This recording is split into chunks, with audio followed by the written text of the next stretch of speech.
They don't like it. There was a reason the electorate rejected them so profoundly. And I also join with the Prime Minister in his warm words about our Olympic athletes. To be honest, I'm probably not the first person they want to hear advice from on how to win. Keir Starmer has just completed his first PMQs as Prime Minister. So we're going to take a look at how he did. And I also join with the Prime Minister in his warm words about our Olympic athletes. I've no doubt that after years of training, focus and dedication, they'll bring back many gold medals. Although, to be honest, I'm probably not the first person they want to hear advice from on how to win. That was pretty self-deprecating from Rishi Sunak. He seems a lot more relaxed today than we've seen him for a long time, and he's being quite funny, which wasn't really something that we knew about him on the campaign trail. He's making a joke about how he lost the election, and in some ways you think when you've lost as badly as he did, maybe that's the only way to tackle it. Today we saw some non-partisan questions about Ukraine from Rishi Sunak. Ukraine is an issue that all parties have really been pretty aligned on throughout the course of the last government. So it's interesting that he's chosen to take that path. It could be that we're seeing the start of a more friendly, more cordial relationship between the leader of the opposition and the Prime Minister. May I again warmly congratulate the Prime Minister on ending Tory rule. In his campaign to do so, he was, of course,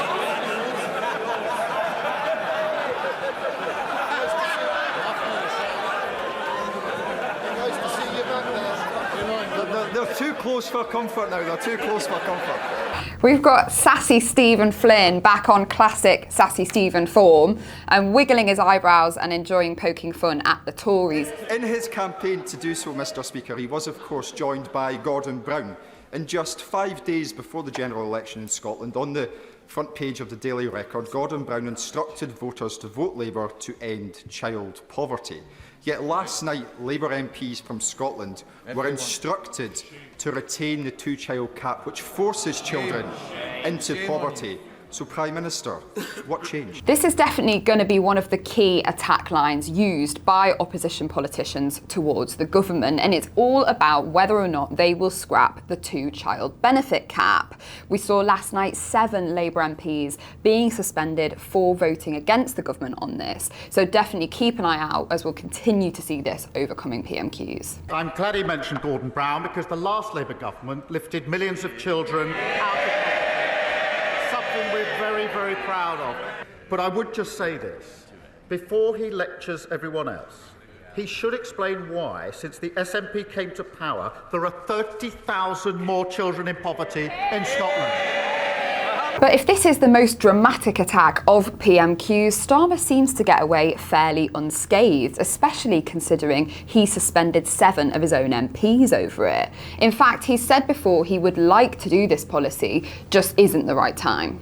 The Prime Minister has many messes that he's inherited. One of them is the scandal over the carers' allowance repayments. An example is my constituent, Andrea, who is a full-time carer for her elderly mum. She went back to work part-time, mainly for her mental health, she tells me. She was earning less than £7,000 a year and has been hit by a bill from the DWP for £4,600.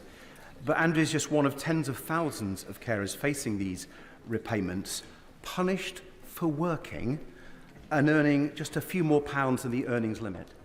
So will the Prime Minister agree to meet with me and other family carers to try to resolve this matter? Yeah. And I don't think any of us could be other than moved when we saw the video of him and his son that was put out during the election campaign.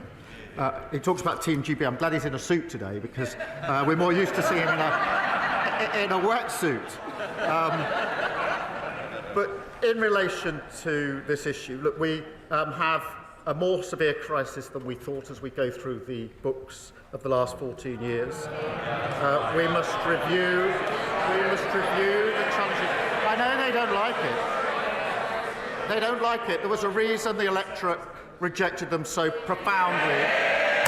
Well, this is another interesting one. Starmer here is being asked about social care, which is another massive problem across the country. And instead of taking a hit himself, he defects and turns it on to the Tories. So he's managed to avert that one quite nicely. But it's another show of people being quite polite today. He's making a joke about Ed Davey, the Lib Dem leader, and all of the many stunts that we saw from him through the election campaign. And he also sort of compliments Ed Davey for the work that he's done on social care and his own personal story, which he spoke about a lot. So overall, it seems today like there's quite a lot of goodwill in the House, and it's sort of setting the tone really for what politics might be like in this new era of government. As for Keir Starmer, it seems like more of the same. This is very much how he was as leader of the opposition. Assured, confident, forensic, but not that fiery.